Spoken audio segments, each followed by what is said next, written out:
Hello, comrades. In the last couple of weeks, there have been a lot of Mythic Plus tier lists going around from our beloved content creators like YummyTV or Dorky and loads of others.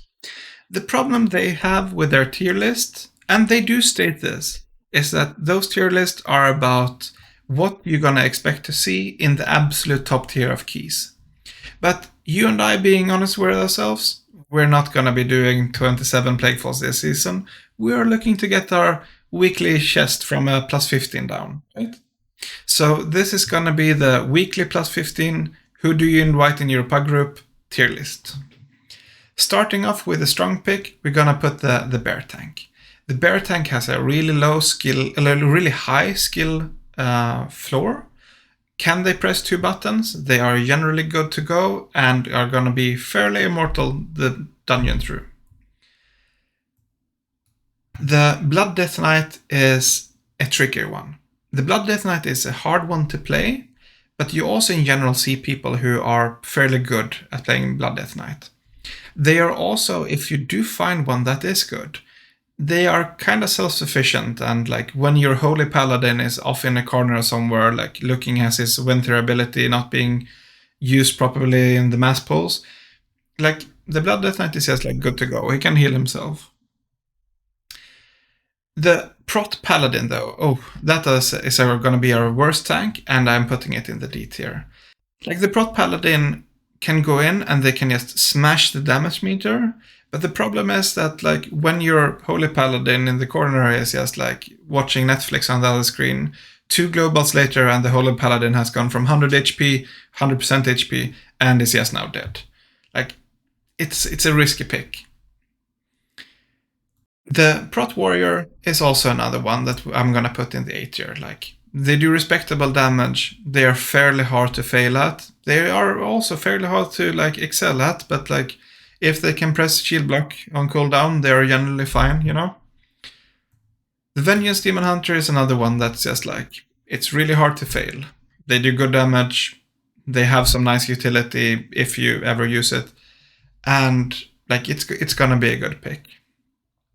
The Brewmaster is actually in the B tier. They are a bit more squishy. They are way not anywhere close to the Prot Paladin, but they are not as sturdy as the people up here, if not played really well.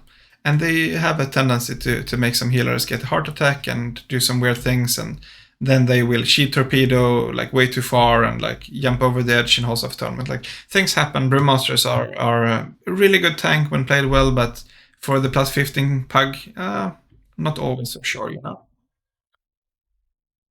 And going with the same reasoning that we had for, or not exactly the same reasoning, but in the same type of category, the Holy Paladin is someone I would not invite to my plus 15 keys. You know, they are just secretly a DPS player who is also a Ventir Holy Paladin, and they are not there to heal anyone. They are there to like see how much they can burst on the boss with wings up and everything. And like, if you take damage, they don't consider that their problem to help you out. Like you maybe have a warlock who gave you healthstones, something, solve it by yourself. Like they are DPSing, and that is not someone you want to have in your team, you know. The Resto Druid is a nice like B tier healer. I feel like they have good healing spells, even if they horribly mistime them. They do have healing over time, so they are gonna be on you for a long time. They have no mana problems, nice utility, and in general, a really, really good pick. The Resto Shaman is basically the same, but they do also more healing and more DPS and have some other utility that can be really, really good in a plug 15 key. Like you did accidentally, like by mistake, invite this Prot Paladin, right? And suddenly the Prot Paladin is just gone, like he's dead, his corpse running, it's 5 minutes before he gets back because like he forgets to mount and things, you know? And the Resto Shaman is just popping Earth Elemental and everything is just fine. Like it's a good healer to have in your PUG 15 key.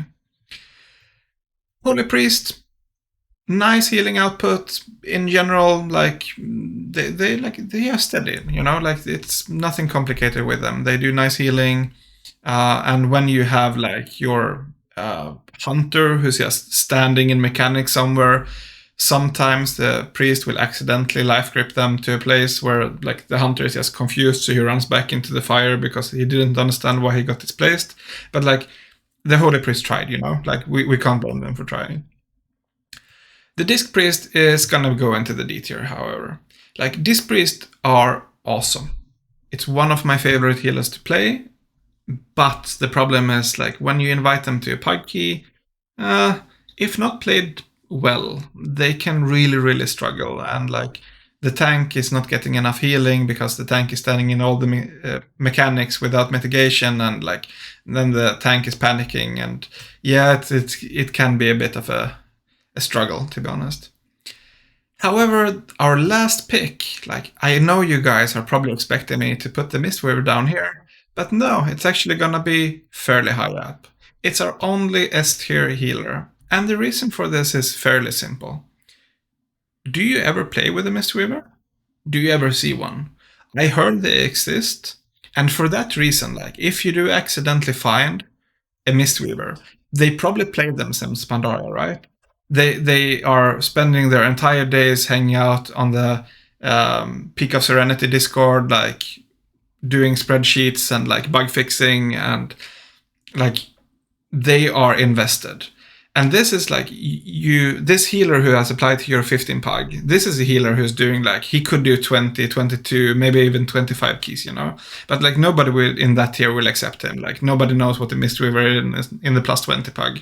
So like he has to settle for a 15, and you just suddenly got like a really good healer, considering like your plus 15 key.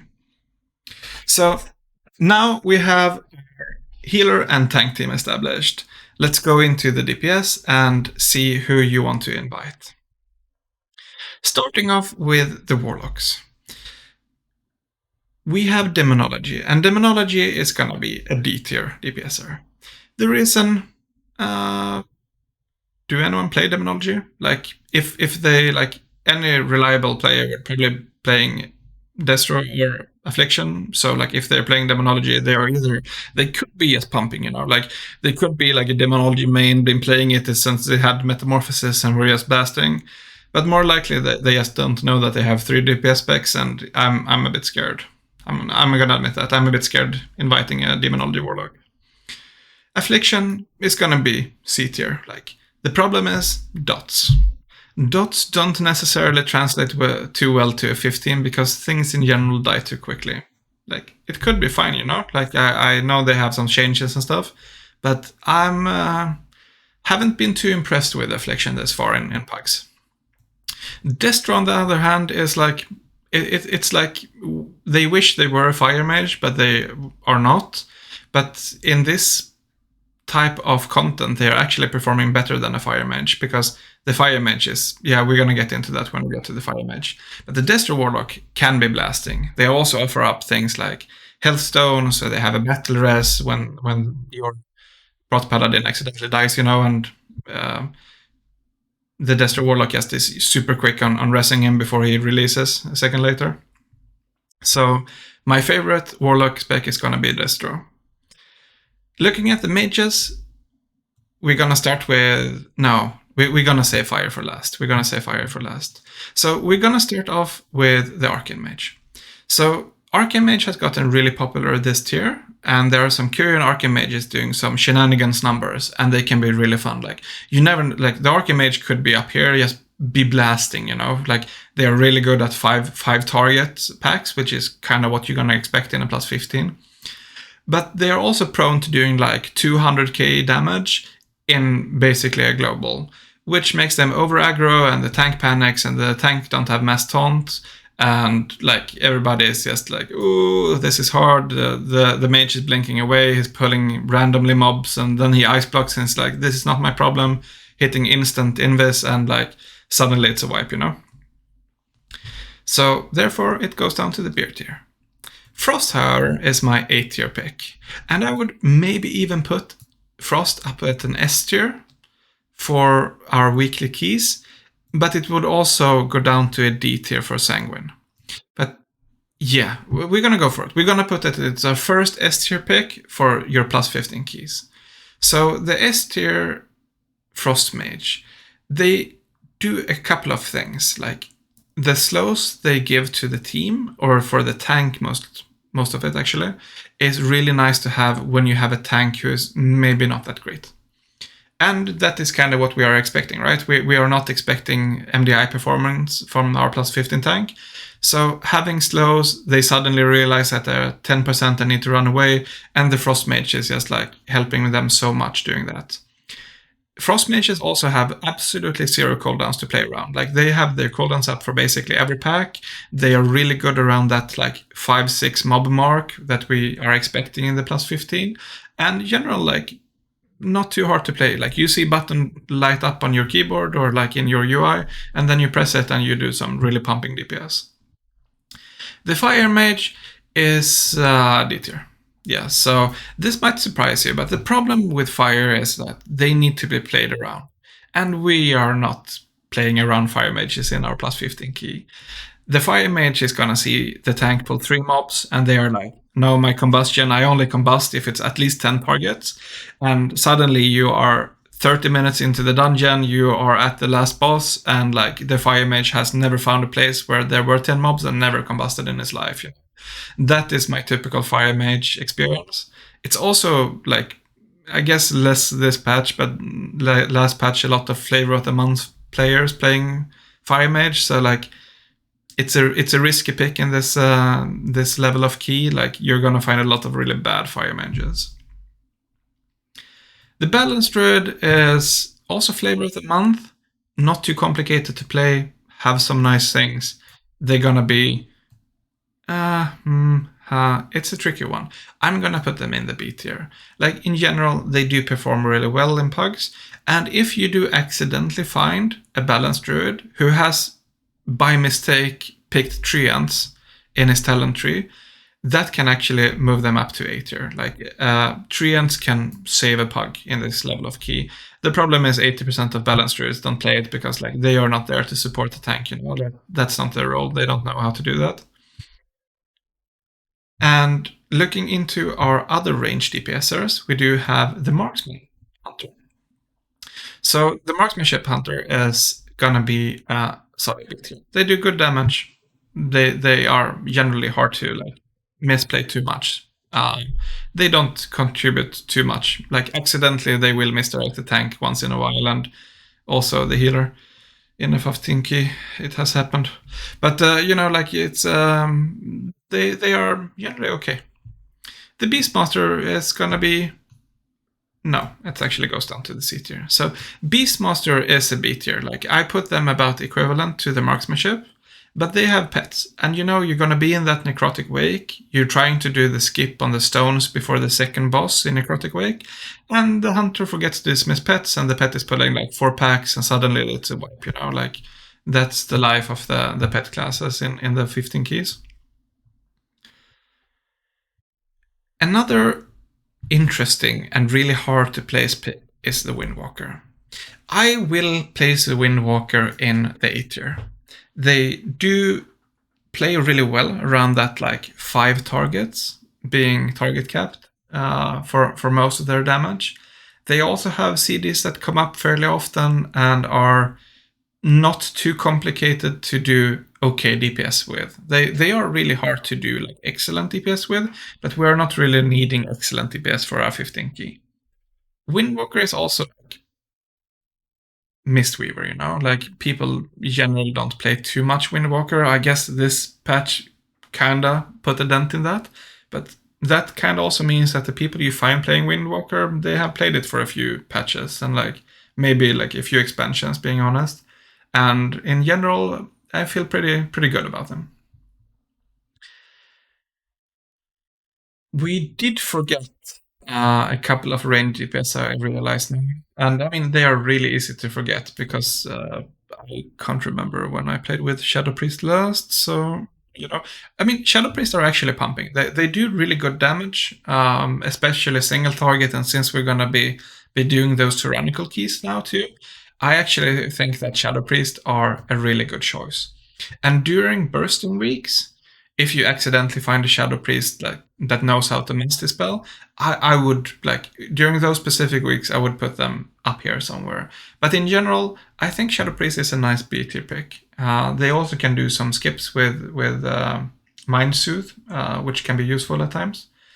Especially like if you find a good Shadow Priest and they just see that someone is running off into the distance, almost aggroing something, and they just like do that clutch Mind Soothe to reduce the aggro range, and suddenly like saves the key. That is really poggers to see.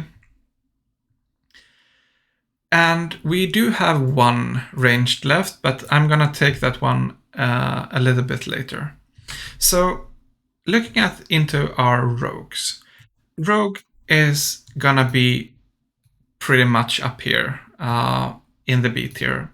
I kind of put them in the same place. They have different damage profiles and they are differently hard to play, but it all kind of equalizes out because like Outlaw is easier to play in many ways and more people play it in keys, but the people who play Sub or Assassin are generally like, they know their stuff because nobody really plays those classes if you haven't been playing them for like three expansions.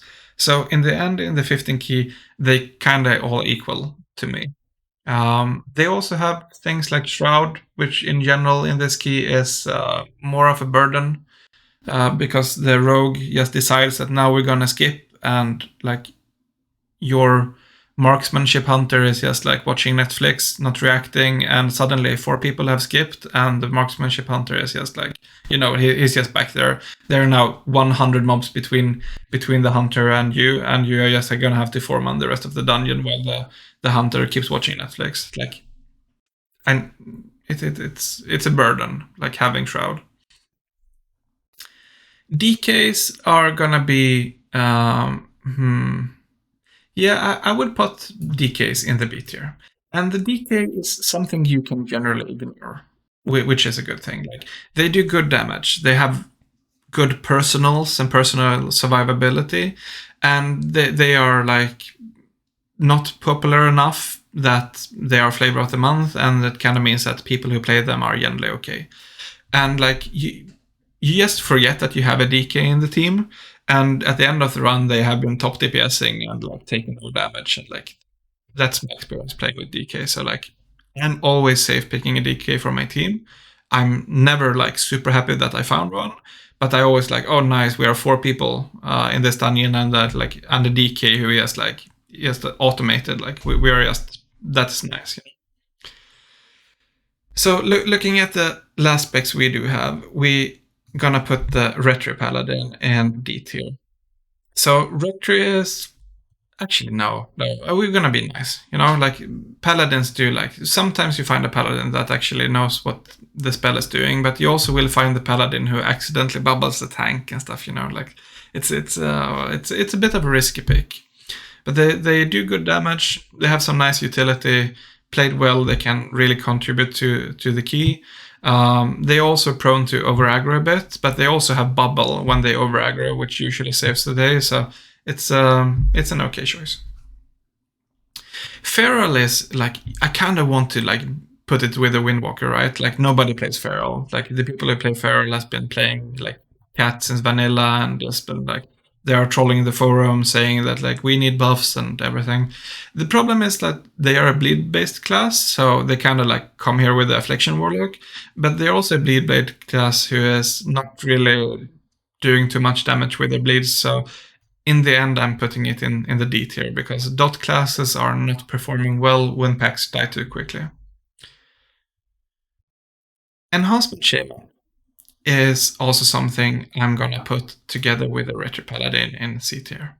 So I kind of find these two pretty similar in a way. Like one has a 2-hander, one has 2 1-handers, or maybe even a 2-hander if they like Wind Fury and stuff. But they generally there, they do some damage, they press EDs, and like Paladin has bubble when he over aggroes, Shaman can pop his elemental. Like generally like an okay pick. You're not super happy about it, but you're not sad either. The Elemental Shaman though is, we're gonna put that one in the A tier. So Elemental Shaman in this patch is looking to be blasting, but the saving grace for that, because we don't want flavor of the month people coming here like pushing it down in tier list, But flavor of the month don't necessarily like to go into elemental. I don't know why. Like elemental is really fun to play, but I never seen it happen. The times where elemental is good, you don't see people re-rolling to it, so I'm not sure. I think we can just be pretty safe that the elemental shaman we're inviting has been playing elemental for a few years and is just now currently really, really good and blasting. Oh, did we forget a hunter spec? Oh, that's never happened before. Forgetting hunter specs. That's sad.